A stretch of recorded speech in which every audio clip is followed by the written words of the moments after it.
Je voudrais revenir un instant sur la 8e circonscription. Parce que, vous le savez bien, parmi ces petits candidats qui amusent la galerie ou qui essayent de le faire, il y en a un dont je souhaite dire un mot, puisqu'il est l'élu de la 8e circonscription de l'Essonne où nous nous trouvons aujourd'hui. À vrai dire, Nicolas Dupont-Aignan est un étrange personnage, sympathique par ailleurs, mais qui à la longue finit par être extrêmement fatigant par un positionnement politique en permanence hostile à notre majorité et à notre président.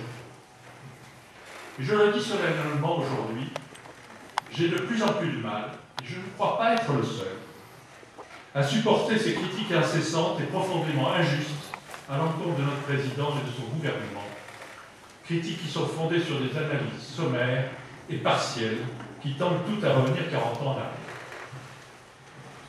Nicolas Dupont-Aignan ne doit pas oublier qu'il a été élu par une famille politique. Une famille politique qui est aujourd'hui rassemblée derrière le président de la République. Il ait choisi un parcours solitaire, pourquoi pas. Mais alors qu'il ne nous propose pas les mêmes vieilles lunes que l'extrême gauche, et notamment des nationalisations à tour de bras, que le pays ne pourrait pas financer d'ailleurs, qu'il ne nous propose pas de choisir Marine Le Pen comme Premier ministre, et qu'il réserve ses attaques à ses adversaires, à nos adversaires, plutôt qu'à notre majorité.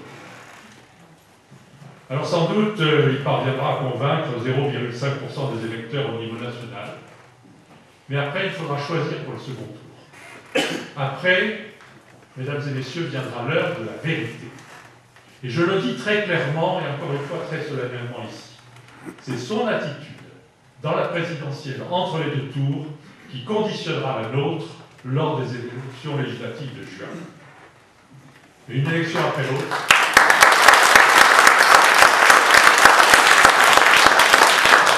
Et une élection après l'autre.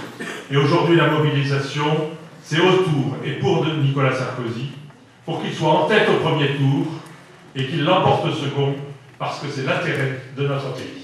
Je vous remercie.